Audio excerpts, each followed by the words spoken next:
This is going to be going over how to one-shot Elysia on Hell difficulty for Advent. With Advent being in what seems like a consistent rotation, we're probably going to be seeing her a lot. I checked with the last time she was here in 2023, and this looks like it's the exact same fight.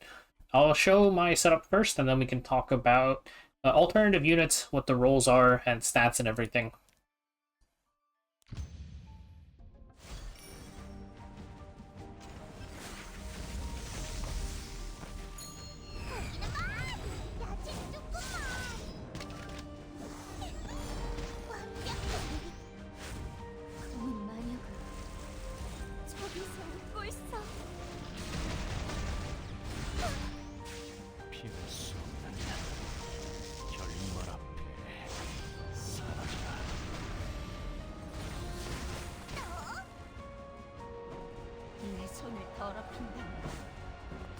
영광으로 알거라. 거기 멈춰! 큰 아이로군. 헛된 꿈을 꾼 자들은 말로가 비참한 것을 내리죠. 감히 당신의 운이 어디까지일지 시험해보지. 절대 놓치지 않겠습니다.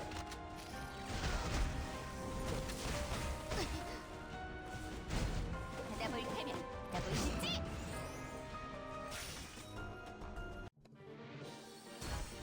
So that's to clear, it's like a little bit over a minute. About as fast as it's going to get.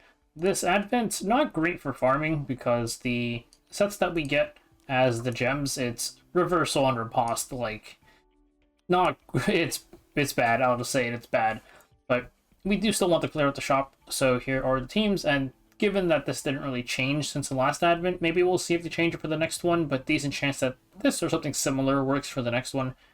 So for Team 1, the main thing is that these ads have max damage limit 40%, so you have to hit them 3 times to kill them, though we can get around that by using either fixed damage or additional damage. And then Elysia herself, there's something in here. Oh, when she's stealthed, decreases damage suffered by 90%, and if any of the allies are alive, she has stealth. So you have to kill all the ads in 2 turns before your nuker goes. I'm using Holiday Euphine as my first unit. You just want her faster than everybody else, and besides that, just give her some spare DPS stats. The artifact also doesn't really matter. You give her an attack boosting artifact if you really need it.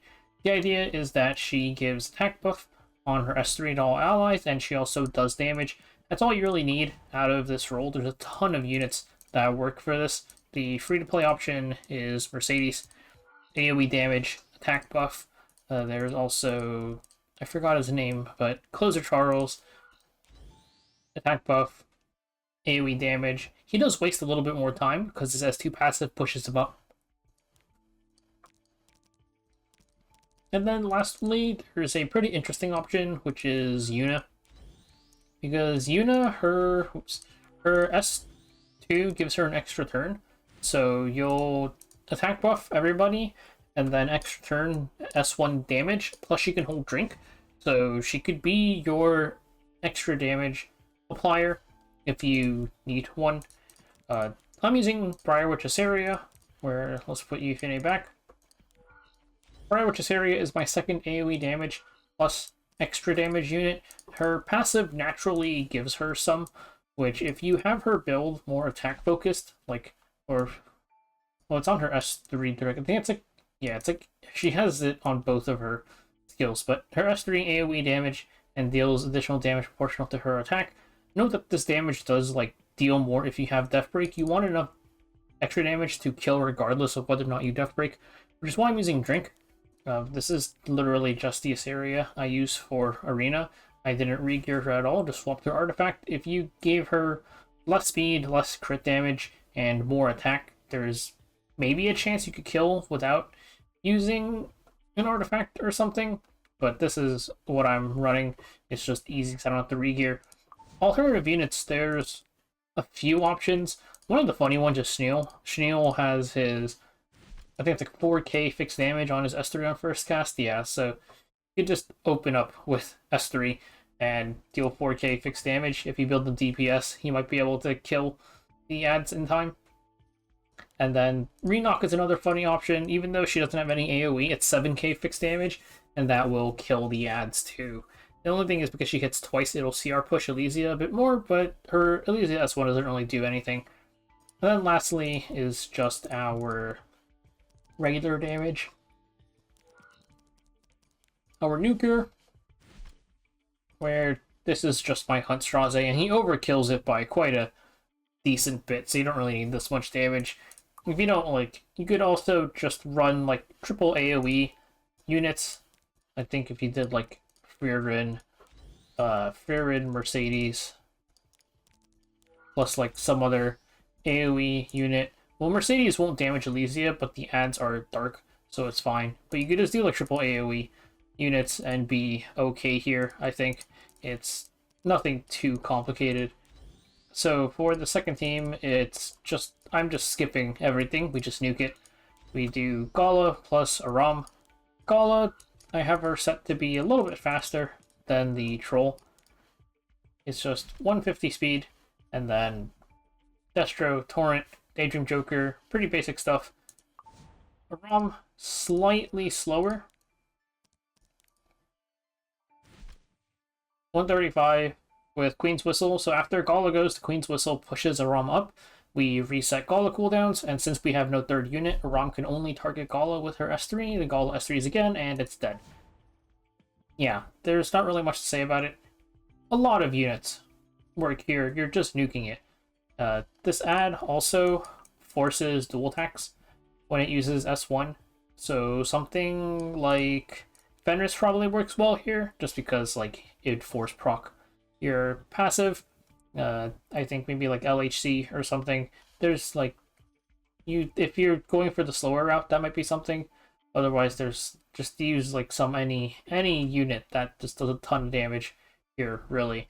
The one thing to keep in mind that's important is that you do need buffs. That's why I like Gala so much here. 30% less damage if you have less than 2 buffs when attacking. Gala self-attack buff plus her damage limit, that's 2 buffs, and you're done there. She's probably the best unit on this side. Then Team 3, this is just an excuse for me to use Fighter Maya, to be honest. But first up is Bunny Dominio. I took off her necklace to break her speed set to slow her down, so she doesn't take 2 turns. Just need her to take 1, push everybody up, attack buff. And then I have Watcher Shuri, just as my first nuker, Daydream Joker. And then I have Fighter Maya, who I'm using her just because I want to use Fighter Maya, that's pretty much it. I could give her another Daydream Joker, but I'm just not using it because I don't need it. And this works fine for her. She does so much damage on her S3, and this is just the nuking section. You can use whatever you want here, really. Like, you could put in... I mean, actually, Genesis Ross probably works okay, because his S3 full Death Pen does a ton of damage, I would imagine. If you're using attack stackers, you probably want to be same element, just so that you have, like, the attack boost. So, like, Fighter Maya or Genesis Ross wouldn't use it that well, especially in Phase 3 Genesis Ross. It's only the boss left, so he gets the max scaling on his S3. Gala works great here, because since the boss is below 50%, Gala would proc her S2 passive, give attack buff to everybody. So you've got a lot of options here. But this is just my setup for the one-shot, and also 100% consistent because we're not reliant on any debuffs.